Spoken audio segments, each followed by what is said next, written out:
అలాగే మేడం ఈ అసైన్డ్ భూములు ఉన్నాయి, అలాగే పట్టా భూములు ఉంటాయి. అవును. రెండిటి మధ్య తేడాలు ఎలా గుర్తించాలి, అసలు తేడాలు ఏంటి? అంటే ఇప్పుడు ప్రొటెక్టెడ్ టెనెంట్స్ 38E కింద ఏంటంటే ఇప్పుడు ఒక్కొక్క విషయాలు కొన్నిట్లో ఏమవుతుందంటే ఒక ల్యాండ్ ఇప్పుడు ఇనాందార్ దగ్గర నుంచి తీసుకుంటారు గవర్నమెంట్, తీసుకుని అంటే ఎక్సెస్ ల్యాండ్ అంటాం దాన్ని మనం. అంటే అప్పట్లో బహుమానంగా ఎలా వచ్చాయంటే కొన్ని వేల ఎకరాలు ఒకరికి ఇవ్వటం జరిగింది. అలాంటి వేల ఎకరాలు ఒకరి దగ్గరే ఉన్నప్పుడు గవర్నమెంట్ ఏం చేస్తుందంటే ఇది ఎక్సెస్ ల్యాండ్ కింద ట్రీట్ చేసి ఆ ల్యాండ్ని గవర్నమెంట్ స్వాధీనం చేసుకుంటుంది. గవర్నమెంట్ స్వాధీనం చేసుకున్న భూముల్ని ఈ నిరుపేదలు ఎవరైతే ఉన్నారో వారిని కొంతమందిని సెలెక్ట్ చేసి వాళ్ళకి పట్టా అంటే దాన్ని లావణి పట్టా అని అంటారు. అలాగే 38E కింద ప్రొటెక్టెడ్ టెనెంట్స్ అంటే వాళ్ళు ఖచ్చితంగా వాళ్ళు సాగు చేయాల్సిందే, వేరే వాళ్ళు అందులో చేయి పెట్టడానికి లేదు. ఎవరైతే ఇనాందారులు ఉన్నారో చాలామంది అప్పట్లో ఫైట్ చేశారు కోర్టులో, రిట్లేసి మా దగ్గర నుంచి గవర్నమెంట్ తీసుకుంది కాబట్టి అది చెల్లదు, మాకే దీనికి అధికారాలు ఉంటాయని చెప్పి వాళ్ళు ఫైట్ చేయడం జరిగింది. కానీ అలాంటి కేసెస్ కూడా హైకోర్టు కొట్టేయటం, సుప్రీంకోర్టు వరకు వెళ్ళినా కూడా అది కొట్టేయటం జరిగింది. ఈ నిరుపేదలకు ఇచ్చిన ల్యాండ్ ఏదైతే ఉందో అది పర్మనెంట్ చేశారు. వాళ్ళకి ఫైనల్ పట్టా సర్టిఫికేట్ వచ్చిన తర్వాత వారి వారసులకు కూడా సాగు చేసుకుని దాని మీద ఫలసాయం అనుభవించే విధంగా గవర్నమెంట్ పట్టా సర్టిఫికేట్స్ ఇవ్వడం జరుగుతుంది. అయితే ఇక్కడ ఏంటంటే వాళ్ళకి అమ్ముకోటి హక్కుని ఈ పట్టా సర్టిఫికేట్స్లో ఇవ్వలేదు. అయితే కొన్ని తరాలు గడిచిన తర్వాత వారసులంతా వీళ్ళు వచ్చిన తర్వాత వాళ్ళకి రకరకాల అవసరాలు ఉంటాయి కదా, చదువుకోవటం కానివ్వండి, మెడికల్ ఎక్స్పెన్సెస్ కానివ్వండి, ఇలాంటి అవసరాలు ఉన్నప్పుడు ఏమవుతుందంటే వారు కొంత భూమిని అమ్మాలని వాళ్ళు అనుకున్నప్పుడు కలెక్టర్ నుంచి పర్మిషన్ తీసుకోవాలి. ఆ పర్మిషన్ తీసుకోవడం రిప్రజెంటేషన్స్ అవసరం అవుతాయి. అలాగే కొన్ని విషయాల్లో హైకోర్టులో రిట్ పిటిషన్ వేసుకోవాల్సి వస్తుంది. అలాంటివన్నీ కూడా చేయాలి, వాళ్ళకి చెప్పాలి. అలాగే వాళ్ళకి ఏర్పడే ఇబ్బందులు ఏదైతే ఉన్నాయో కొంతమంది చేతిలో మోసపోవటం అనేది కూడా జరుగుతుంది.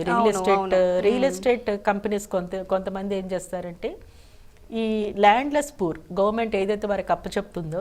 ఓకే మ్యామ్, మళ్ళీ మనం కంటిన్యూ చేద్దాం. ఒక కాలర్ రెడీగా ఉన్నారు. హలో హలో చెప్పండి, మీ పేరు, ఎక్కడి నుంచి, ఏంటి మీ ప్రాబ్లం? మేడం నమస్తే. మేడం నమస్తే అండి. మేడం మేము ఇక్కడ నవాబ్పేట మండల్ నుంచి మాట్లాడుతున్నాం మేడం, రంగారెడ్డి. చెప్పండి మేడం మేము ఒక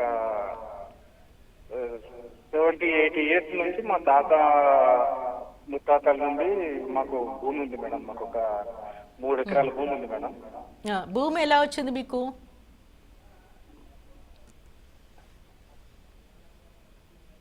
మాకు అంటే మా తాత వచ్చింది, మా తాత నుండి మా ఫాదర్ నుండి మాకు వచ్చింది మేడం. అది అంటే అది గవర్నమెంట్ ఇచ్చింది అని అంటున్నారు మేడం, కానీ దానికి సంబంధించిన ఎవిడెన్స్ ఏం లేవు.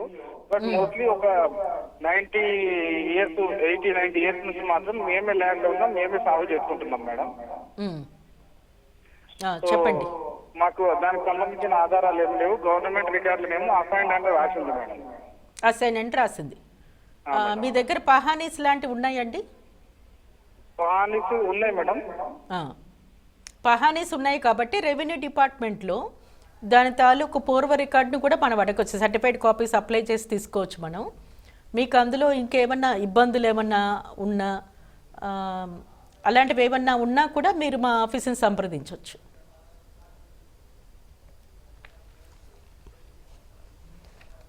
ఇప్పుడు ఇలా ఉంటాయి కొన్ని.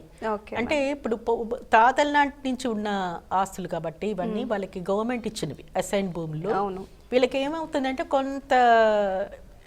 కొన్ని వారసత్వాలు ఇవన్నీ వచ్చిన తర్వాత లీగల్ హెయిర్స్ వచ్చాక వాళ్ళ పేరు మీద ఎలాంటి రికార్డు ఉండదు. అలా ఉన్నప్పుడు ఏంటంటే వాళ్ళు లీగల్ హెయిర్ సర్టిఫికేట్ తీసుకోవాలి. లీగల్ హెయిర్ సర్టిఫికేట్ సివిల్ కోర్టులో ఆ కన్సర్న్ జ్యూరిస్డిక్షన్లో వేసి తీసుకోవాలి. Legal heir certificate degree junior civil కోర్టులో మాత్రమే వస్తుంది అది. కానీ కొన్ని కేసెస్లో ఫ్రీడమ్ ఫైటర్స్ కానివ్వండి, ఎక్స్ సర్వీస్ మెన్ కానివ్వండి, వారికి కూడా గవర్నమెంట్ పట్టా ఇస్తుంది, ఫైనల్ పట్టా ఇస్తుంది. అయితే వాళ్ళకు ఒక వెసులుబాటు ఏంటంటే 10 సంవత్సరాలు గడిచిన తర్వాత ఫ్రీడమ్ ఫైటర్స్ కానివ్వండి, ఎక్స్ సర్వీస్ మెన్ కానివ్వండి, 10 సంవత్సరాలు వాళ్ళు అనుభవించిన తర్వాత వాళ్ళు వారి అవసరాని కోసం అమ్ముకోవచ్చు. ఆ అమ్ముకోవటానికి కలెక్టర్ నుంచి ఒక రిప్రజెంటేషన్ పెట్టాలి, వాళ్ళు పర్మిషన్ తీసుకున్న తర్వాత వాళ్ళు అమ్ముకోవచ్చు. ఓకే. సో వాళ్ళకి ఒక జీవో ఉంది, ఓకే. ఆ జీవో ప్రకారం వాళ్ళకి స్పెషల్ పర్మిషన్స్ ఆఫ్టర్ 10 years వస్తాయి. మిగతా వాళ్ళకి ఏంటంటే వాళ్ళ అవసరాలు, అలాగే వారసులు వచ్చిన తర్వాత లీగల్ హెయిర్ సర్టిఫికేట్ ఏదైతే సివిల్ కోర్టులు తీసుకుంటామో దాన్ని పెట్టి వాళ్ళ పేరు మీద ఆన్లైన్ పట్టాదారు పాస్బుక్లు చేయించాలి. అవన్నీ కూడా మా ప్రైడ్ విమెన్ అడ్వకేట్స్ మేము దాన్ని చాలా సమర్థవంతంగా మేము చేయగలుగుతాము. అంటే చాలామందికి ఏంటంటే రికార్డ్స్ ఉండవు. ఆ రికార్డ్స్ కోసం సర్టిఫైడ్ కాపీస్ ఎలా అప్లై చేయాలి, అప్లికేషన్స్ ఎలా పెట్టాలి, ఇవన్నీ కూడా మేము చెప్పడం జరుగుతుంది. ఎందుకంటే ఈ రోజుల్లో ఈ ల్యాండ్కి సంబంధించిన వ్యవహారాలు ఏవైతే ఉన్నాయో చాలామందికి అవగాహన లేకపోవటం అనేది జరుగుతుంది. సో మేము మా లా ఫర్మ్ తరపున అవేర్నెస్ క్యాంపెయిన్స్ పెట్టడం, అలాగే వారికి అవసరమైన ఎలాంటి రిప్రజెంటేషన్స్ ఎలా పెట్టాలి, ఏ డిపార్ట్మెంట్స్ని అప్రోచ్ అవ్వాలి, రికార్డ్స్ ఎలా తెచ్చుకోవాలి. చాలా మందికి ఇప్పుడు ఇందాక మన కాలర్ నుంచి విన్నాం, ఆయన దగ్గర ఎలాంటి రికార్డ్ లేదు, కానీ అసైన్డ్ భూమి అని మాత్రం వారికి తెలుసు. అవును. అంటే ఇదంతా ఎలా అంటే 1954 నుంచి అబాలిషన్ యాక్ట్ అయిపోయిన తర్వాత ఈ నిరుపేదలకి గవర్నమెంట్ ల్యాండ్ ఇచ్చుకుంటూ వెళ్తుంది. అంటే కొంతవరకు ఈ పేదరికం అంచున ఉన్న వాళ్ళకి కొంత చేయూతనిచ్చింది ప్రభుత్వం. అవును. ఆ చేయూత అందుకున్న నిరుపేదలు, వారి తాలూకు వారసులు అలా తరాలుగా ఆశను అనుభవిస్తూ వస్తున్నారు, వాళ్ళ జీవనాధారాన్ని గడుపుకుంటూ వస్తున్నారు. కొంత కాలం గడిచిన తర్వాత ఎవరి పేరు మీదైతే ఆ ల్యాండ్ వచ్చిందో వారి పేరు మీద ఉంటుంది అది.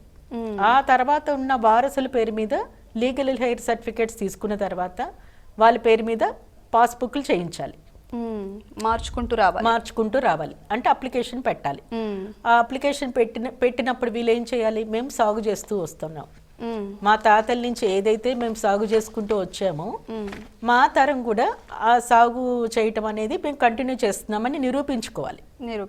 ఒకవేళ అంటే వాళ్ళ ప్రభుత్వం ఇచ్చిన భూమిని వీళ్ళు సాగు చేయకపోతే మళ్ళీ రిటర్న్ ప్రభుత్వం తీసుకుంటుంది, ఖచ్చితంగా తీసుకుంటుంది. దానికి సంబంధించిన నోటీసులు పంపిస్తారు.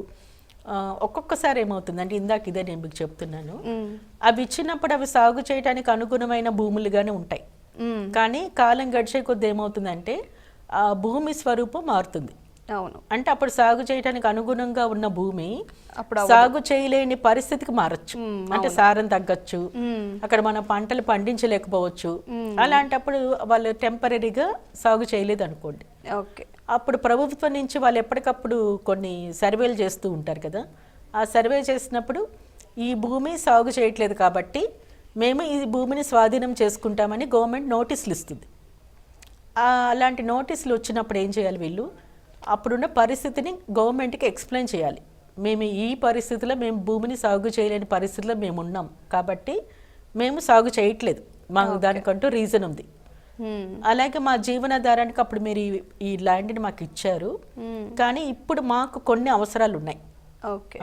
మెడికల్ ఎక్స్పెన్సెస్ కానివ్వండి, ఎడ్యుకేషన్ కానివ్వండి, లేకపోతే ఇతర ఖర్చులు ఏవైతే ఉంటాయో వాటిని మేము తట్టుకోవటానికి వీలుగా మీరు మాకు ఈ భూమిని అమ్ముకోవటానికి మాకు పర్మిషన్ ఇవ్వండి అని ఒక రిప్రజెంటేషన్ వాళ్ళు పెట్టచ్చు.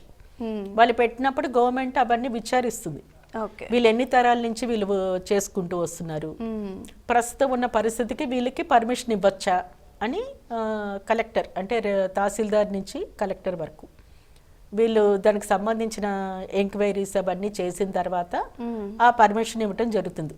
ఆ పర్మిషన్ ఏమంటాం, నో అబ్జెక్షన్ సర్టిఫికేట్ అంటాం. ఆ ఎన్ఓసి తీసుకున్న తర్వాత వారు నా భూమిని ఎవరికైనా అమ్మచ్చు లేదా డెవలప్మెంట్కి ఇవ్వచ్చు. ఇలాంటి